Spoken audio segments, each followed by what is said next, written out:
ओडिशार विभिन्न जिले में चलित 23 मे तारीख दिन अदिनिया वर्षा मौसुमी वर्षा एवं तार सांगरे सांगरे डिप्रेशन कारण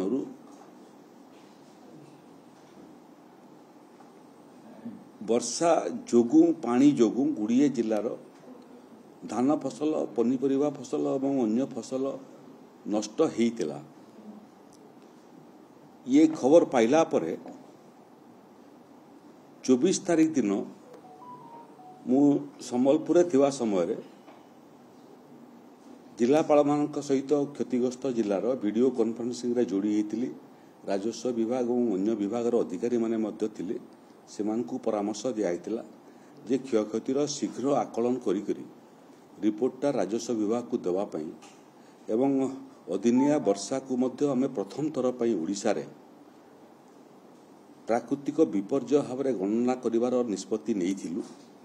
से क्रम रे ओडिशार भिन्न भिन्न जिल्लारू रिपोर्ट आसीबाटा आरंभ कलानी। प्रथम पर्याय रे गत काली 3टी जिला बरगड़ नुआपड़ा एवं संबलपुर ये 3टा जिलार क्षयक्षतिर रिपोर्ट आमर हस्तगत हला परे ये 3टा जिलार क्षयक्षति बाबद रे राजस्व एवं विपर्यय परिचालना विभाग 13 कोटी 76 लक्ष 6,205 कोटी टंका इनपुट सब्सिडी बाबद रे आमे 3टा जिला को पैसा प्रदान करी साइलुनी। से भितरे बरगड़ जिला को 7 कोटी 55 लक्ष 44,855 कोटी टंका, नुआपड़ा को 3 कोटी 11 लक्ष 57,730 कोटी टंका एवं संबलपुर जिला को 3 कोटी 9 लक्ष 77,400 कोटी टंका सर्वमोट 13 कोटी 76 लक्ष 79,385 कोटी टंका आमे प्रदान करी सारिलुनी। तार आवंटन आरंभ हो जिलापाल 3टा जाक जिलापाल को निर्देश दिया यथाशीघ्र संभवतः 3 दिन भितर ये क्षतिपूरण राशि क्षतिग्रस्त चाषी मान को पठाइबा। अन्य जिला मानकर मध्य रिपोर्ट आसीबाटा आरंभ कलानी।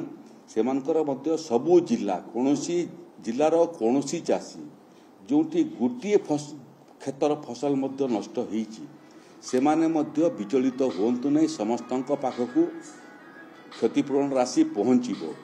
ये 3टा जिला बाहर जो जो जिलार गोटे पर गोटे क्षयक्षतिर आकलन रिपोर्ट पहुंचीबाटा आरंभ करिवो आमर सेमान को क्षतिपूरण राशि प्रदान करिबाटा मध्य आरंभ होइजिवो। गोटे भी चाषी जदि कोनोसी जिल्ला रे अदिनिया वर्षा कारणरू तार पनीपरिया किमा तार फसल धान नष्ट होइतिबो ताकू भी आमे देबू। एठी समस्त जिलापाल को निर्देश दिखाई जे छोट क्षति बड़ क्षति भितर फरक देख नहीं। बड़ क्षतिर क्षतिपूरण देवु, मध्यम क्षतिर क्षतिपूरण देवु, छोट क्षतिर क्षतिपूरण देवु। गोटे जिले में गोटे चाषर नष्ट हो ताकू भी क्षतिपूरण देवु।